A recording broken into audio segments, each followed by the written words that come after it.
네, 화면 통해서 10대 투자 뉴스 살펴봤습니다. 이 중에 투자 전략이 필요한 몇 가지 종목들 전화 연결해서 이야기 나눠보도록 하겠습니다. 오늘 대신증권 광명센터 강종혁 대리 연결합니다. 대리님 안녕하십니까?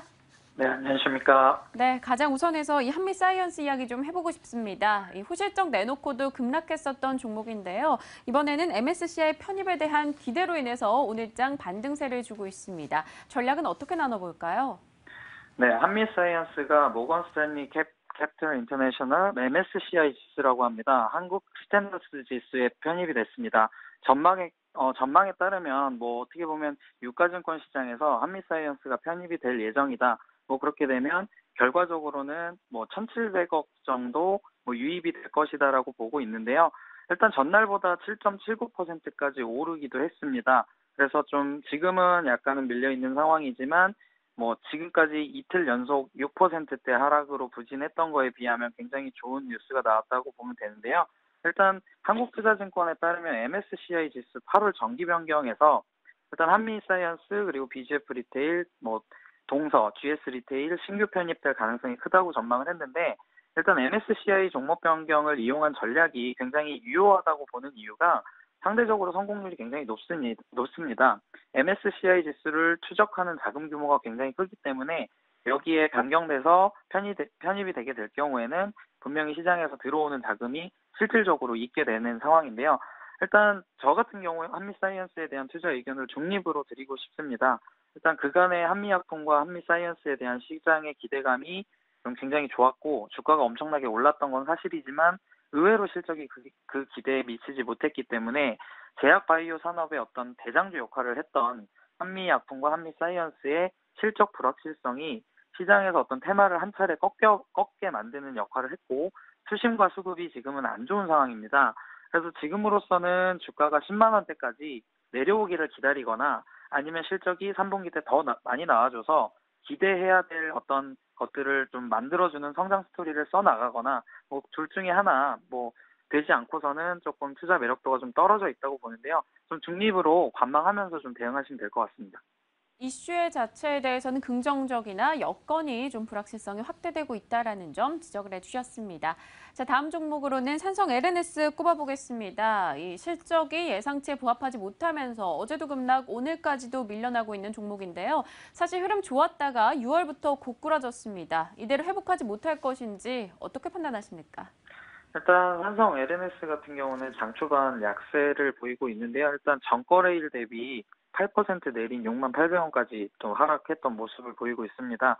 영업이익이 121억 정도 나왔고요. 전년 동기 대비 81% 증가하기는 했지만 일단 증권사들은 2분기 실적에 대한 시장 전망치에 못 미친다면서 목표 주가를 하향 조정했습니다. 하나대투증권 연구원에 따르면 영업이익률이 23%가 나왔는데 전분기에 33.8%에 비해서는 크게 하락했다. 고마진인 어떤 보따리상이라고 부르는데 보따리상의 매출 비중이 좀 축소가 됐고 인건비와 광고 선전비, 주식 보상비 등이 증가하면서 판관비 부담이 좀 커졌기 때문이라고 보고 있는데 일단 이러한 중국 당국의 어떤 보따리상 규제 영향이 계속해서 좀 지속될 가능성이 있습니다. 일단 삼성 LNS는 2분기 실적 발표를 앞두고 계속해서 하락세 이어왔는데 7월 15일 10만 8천 원이었던 주가가 현재 6만 원까지 내려온 상태이기 때문에 주가 급등에 따른 고평가 논란도 최근 주가를 끌어내린 요인으로 작용을 하고 있습니다. 현 구간에서 삼성 LNS에 대한 투자 의견은 분할 매수 의견 드리겠습니다. 일단 주가가 크게 조정을 받긴 했지만 차트상 지지가 나오는 구간까지 내려왔고 이 가격대부터 분할 매수를 할 경우에 추가적으로 주가가 더 하락하는 구간이 나온다 해도 평균 단가를 낮출 수 있는 어떤 기회가 있기 때문에 목표 가격을 중장기적으로 10만 원을 잡고 가시면 단기보다는 장기 수익률은 충분히 기대해 볼 만한 종목이라고 말씀드리겠습니다. 네, 다음 종목으로는 카지노 쪽 이야기 질문 드리겠습니다. 일단 규제가 완화된다라는 얘기가 들리고요. 메리스 종식까지 맞물리면서 기대감 다시 살아나고 있는데요. 간략하게라도 이 강원랜드 전략 좀 전해주시죠. 네, 일단 투자 심리 개선된 것이 시장에선 좀 크게 보고 있는 것 같습니다. 공식 입장과 더불어서 메르스는 사실상 종료가 된 것으로 보고 있고 카지노주는 사실 6월 달에 출입국자 수가 시장 기대치를 크게 하회하면서 좀 안 좋은 실적으로 예상이 되고 있는데 부정적 이슈가 완화되는 국면에 있기 때문에 좀 어느 정도 투자 심리는 점차적으로 개선될 것으로 보고 있습니다.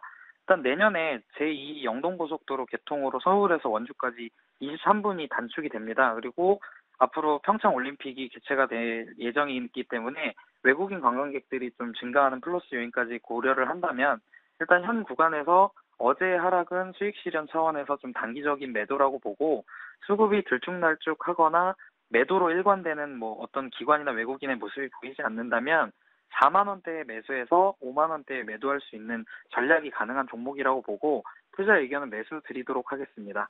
네, 강원랜드 일단 수급의 안정화 여부에 초점을 맞춰서 살펴보자 이야기 주셨습니다. 오늘 대신증권 광명센터 강종혁 대리 함께했습니다. 말씀 고맙습니다. 네, 감사합니다. 네, 10대 투자 뉴스와 함께 이 종목 전략까지 나눠봤습니다.